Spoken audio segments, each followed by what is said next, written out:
Recording studio Rajendra college मोड़ छपरा। माई के होता वे आगमन रे पूजवा चलू ना मंदिर सजावे के माई के होता वे आगमन रे पूजवा चलू ना मंदिर सजावे के माई में नैया लगावे के सुंदर दुल्हा पावे के माई में नैया लगावे के फौजी दुल्हा पावे के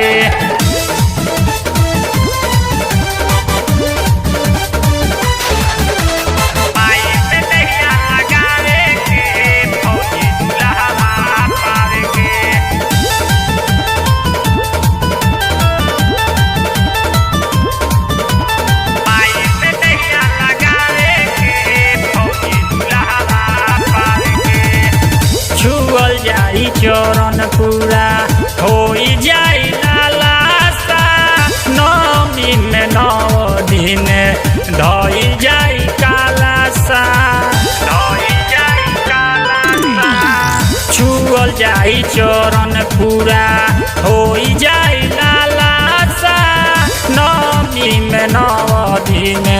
धोई जाई कालासा नौमी के दिनवा हटे सुदिनवा माई के गीतिया गावे के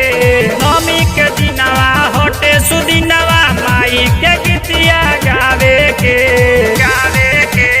माई में नैया लगावे के सुंदर दुल्हा पावे के माई में नैया लगावे के सखी फौजी दुल्हा पावे के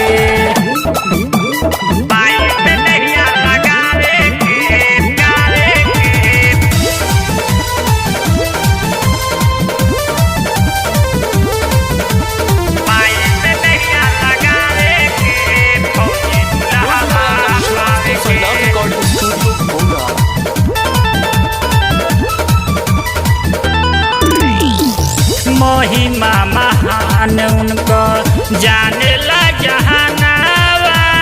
ये जैसन चाहे वैसन बेली बरदानावा महिमा महान उनको जाने ला जहानावा ये जैसन चाहे वैसन बेली बरदानावा आशिक उमेश रतन के गाना जम के ठुमका लगावे के आशिक उमेश रतन के गाना जम के ठुमका लगावे के माई में नैया लगावे के सुंदर दुल्हा पावे के माई में नैया लगावे के सती फौजी दुल्हा पावे के माई के होतावे आगमन रे पूजवा चलो ना मंदिर सजावे के माई में नैया लगावे के सुंदर दुल्हा पावे के माई में नैया लगावे के